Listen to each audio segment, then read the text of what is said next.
नमस्कार दोस्तों, स्वागत है आपका ओनली पीसीएस पर। देखिए, बेविधा सीरीज़ में हमारा ये अगला वीडियो है डे 3 का। तो ये इसमें देखिए जो डे 2 का था, जो आपको टारगेट दिया गया था उसमें उस वीडियो को काफ़ी लंबा हो रहा था, इसलिए उसी का सेकंड पार्ट भी इसको मान सकते हैं आप। ठीक है? तो चलिए देखते हैं। ये देखिए 50 डेज़ सीरीज़ है हमारी। जो लोग लगातार देख रहे हैं वो जानते हैं इसके बारे में। 100 प्लस प्रश्नों का इसमें टारगेट है और इससे ज़्यादा ही आप अटेम्प्ट करके आएँगे अगर लगातार इस प्रोग्राम के साथ बने रहे 50 डेज़ तक। तो मान लीजिए आप 110 तक पहुँचाएँगे स्कोर अपना। फिर आपको प्री की सोचने की ज़रूरत नहीं पड़ेगी। तो चलिए देखते हैं। जो टारगेट है वो आपको मिल जाएगा। और ये बुक है हमारी मार्केट में आ चुकी है, ले सकते हैं एथिक्स की। बाकी भी बुक है जल्दी आ रही है, ये पेपर वाइज सारी ऐसे की बुक है, वो जल्दी ही देखने को मिल जाएंगी ये। ठीक है, तो ये आप ले सकते हैं मार्केट से। जो भी मेंस की तैयारी कर रहे हैं बहुत उसी लेवल पे बनाया जो चाहिए होता है मेंस के एग्जाम में। चलते हैं, देखिए शुरुआत करते हैं। नीलम संजीवा रेड्डी के बारे में देखिए बहुत पूछा जाता है प्रश्न।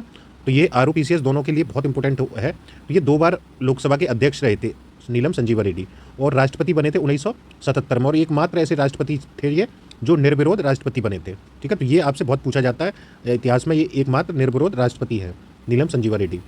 और अगला है इसमें राज्य विधानमंडल हेतु गणपूर्ति कितनी चाहिए। तो इसमें 10 सदस्य हों या फिर 1/10वां भाग हो जो विधानमंडल का है, और उसमें पीठासीन अधिकारी सहित है ये 1/10वां भाग। ठीक है, और ये राज्य विधानमंडल की जो व्यवस्था दी गई है संविधान में वो भाग 6 में, और अनुच्छेद देखिए आर्टिकल 168 से लेकर 212 के अंदर दी गई है।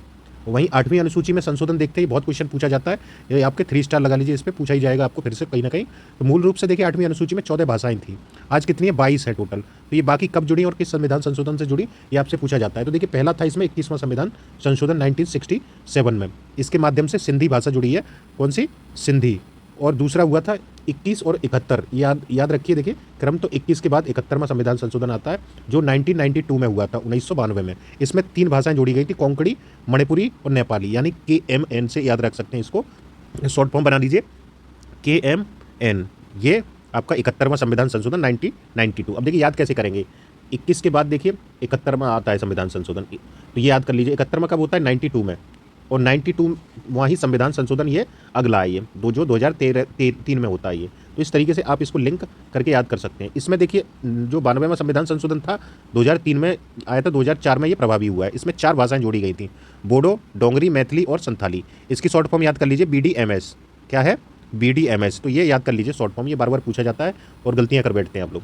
दक्षिण एशिया क्षेत्र जो है इसे तो 6 सूत्री प्रस्ताव रखा गया था, किसके द्वारा? ये था अटल बिहारी वाजपेयी जी के द्वारा। अगली इसी में पॉलिसी है लुक ईस्ट पॉलिसी, ये 1992 में आई थी PV नरसिम्हा राव के समय, और अभी चल रही है जो पॉलिसी है वो है एक्ट ईस्ट पॉलिसी। तो ये याद रखिए, मेंस में भी आपका काम आता है, पेपर 2 में अक्सर देखते होंगे आप, या ऐसे वगैरह लिखेंगे इसी राजनीतिक, तो आपको वहाँ यूज़ करने पड़ते हैं ये।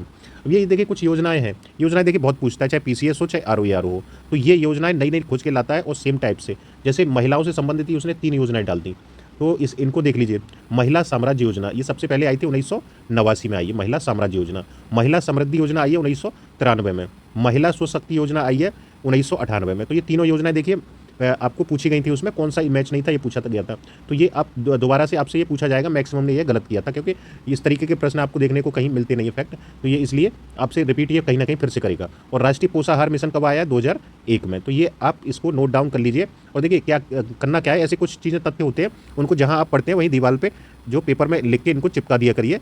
तो उससे क्या बार बार नज़र डालेंगे ना आप, जहाँ भी ज़्यादा समय यूज़ करते बैठ के आप, तो वहाँ इसको चिपका सकते हैं, जिससे कि बार बार देखने पे ये चीज़ें याद हो जाएंगी, है ना। कुछ चीज़ें ऐसे याद करनी पड़ती है।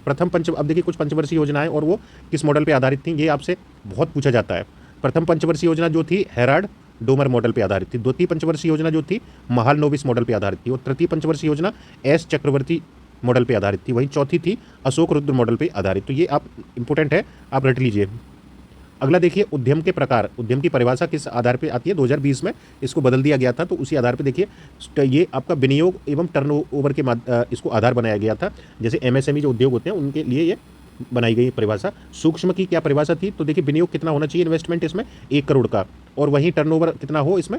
5 करोड़ का। तो ये किस में आएगी? ये सूक्ष्म उद्यम में आएगी। और लघु उद्यम के लिए इन्वेस्टमेंट कितना हो आपका? 1 से 10 करोड़ का, 1 से ज़्यादा हो और 10 करोड़ से कम हो। और टर्नओवर कितना हो इसमें? तो 5 से 50 करोड़ का टर्नओवर अगर है तो ये लघु कंपनी या लघु उद्यम कहलाएगा। ये मध्यम में क्या है? यही मध्यम में आपका इन्वेस्टमेंट हो जाता है 10 से 50 करोड़, और टर्नओवर हो जाता है 50 से 250 करोड़।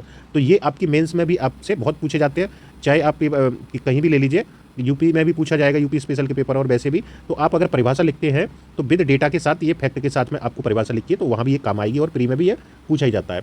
अब कुछ अधिनियम है उनकी मैचिंग के लिए पूछ लेता है कि कौन सा इनमें मैच नहीं है, तो ये पूछा ही गया है आपका। देखिए भारतीय संविदा अधिनियम कब आया? 1972 में।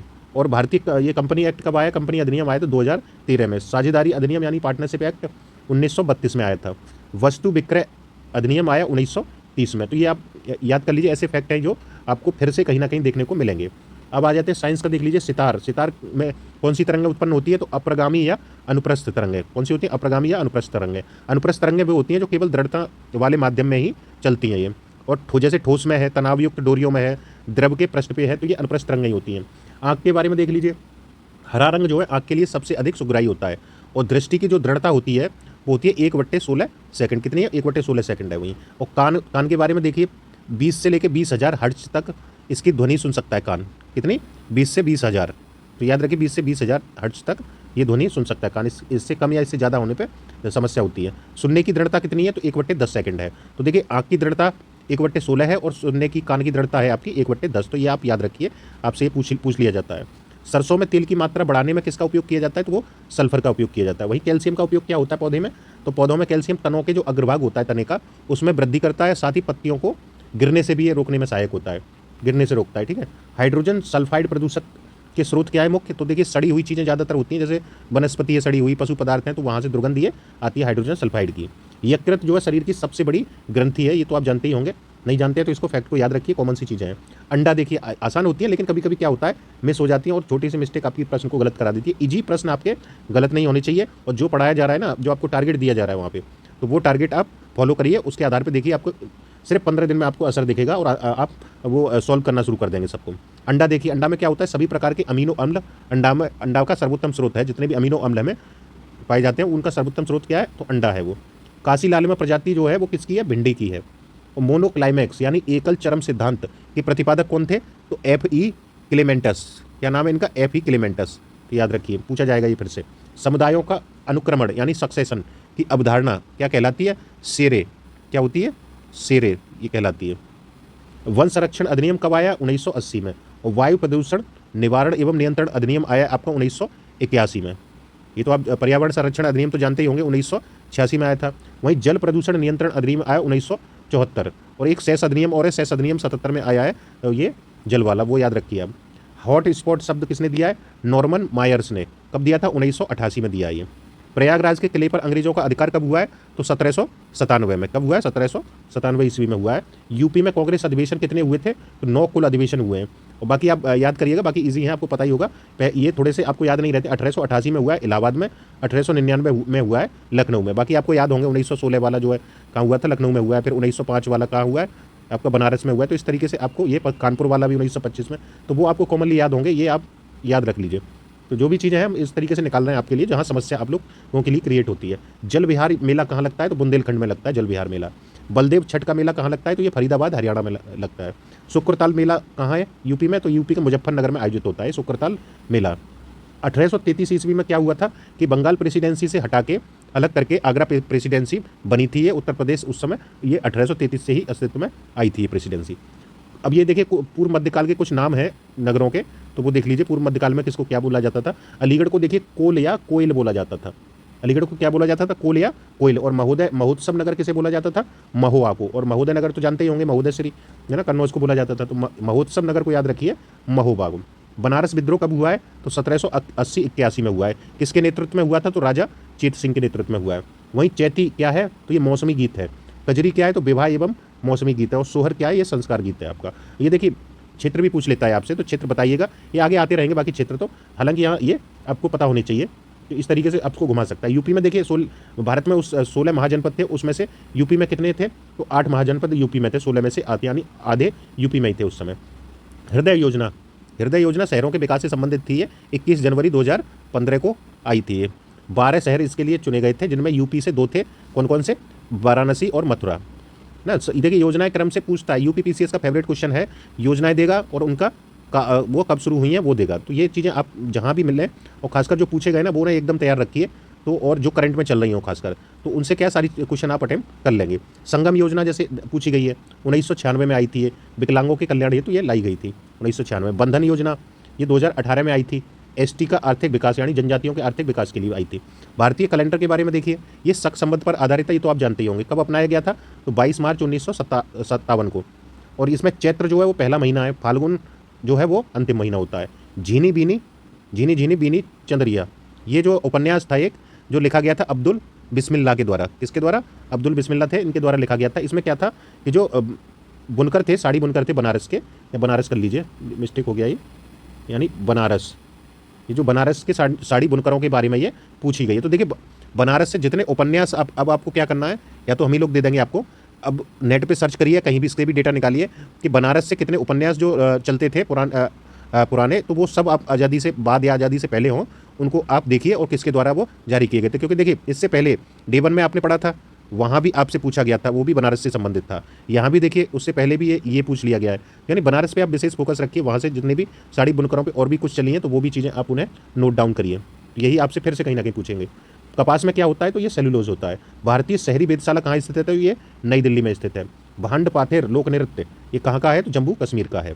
अब देखिए, ये कुछ स्कीम है, बहुत पूछता है स्कीम, देखिए किस दोनों में ही इंपॉर्टेंट होती हैं। की विलेज स्कीम 1952 में, अगस्त 1952 में शुरू हुई थी की विलेज स्कीम। और सामुदायिक विकास कार्यक्रम, ये भी 1952 में शुरू हुआ था, लेकिन अक्टूबर में। पहले की विलेज स्कीम आई है, फिर सामुदायिक विकास कार्यक्रम आया है। फिर प्रजातांत्रिक विकेंद्रीकरण की संस्कृति कब हुई है? ये 1958 में। फिर उसके बाद जिला ग्राम्य विकास अभिकरण कब बनाए? तो 1999 में। तो ये चीज़ें आपको देखिए, ये आपसे हो सकता है कि इसी बार किसी ना किसी एग्जाम में देखने को मिल जाए आपसे, चाहे पीसीएस के चाहे आरओके में। ये वाला बहुत इंपॉर्टेंट है, क्योंकि इस पर विशेष फोकस इस तरीके के प्रश्नों पे रहता है आयोग का, जहाँ मिस्टेक करते हैं लोग। और मिस्टेक देखिए, ये नज़दीकी है, अब बाकी को याद कर सकते हैं, दोनों में गैस कर सकते हैं, लेकिन यहाँ थोड़ा सा क्या है, ये एक ही डेट है और यहाँ पे आपको क्रम लगाने को दे दिया जाए, तो वहीं आप फंस जाएंगे। तो ये था आज का वीडियो, कैसा लगा ये आप बताइए कमेंट बॉक्स में। और जल्दी आपके लिए आज ये हो सकता है शाम को इसका आज के टारगेट का वीडियो आपको दिया जाए, ठीक है। तो वो थोड़ा ऐसा हो जाता है ना, लेंदी हो जाता है वीडियो। हम कोशिश करते हैं कि आधा घंटे यानी 30 मिनट से ज़्यादा वीडियो ना हो आपके लिए, तो आप इजीली आप 1-2 बार रिवीजन इसका कर लेंगे। और पर डे जो टारगेट दिया जा रहा है उसको आप पढ़ते रहिए, ठीक है। आपको डेली वीडियो मिलते रहेंगे इसमें। और वीडियो कैसा लगा इसको बताइए आप। और ये पीडीएफ के लिए देखिए, ओनली पीसीएस टेलीग्राम चैनल है, उसको ज्वाइन कर लीजिए, वहाँ ये पीडीएफ आपको मिल जाएगी। और शेयर करिए अपने फ्रेंडों को, जो भी चैनल से नहीं जुड़े हैं वो आप जुड़ जाइए, सब्सक्राइब कर लीजिए चैनल को। Thank you.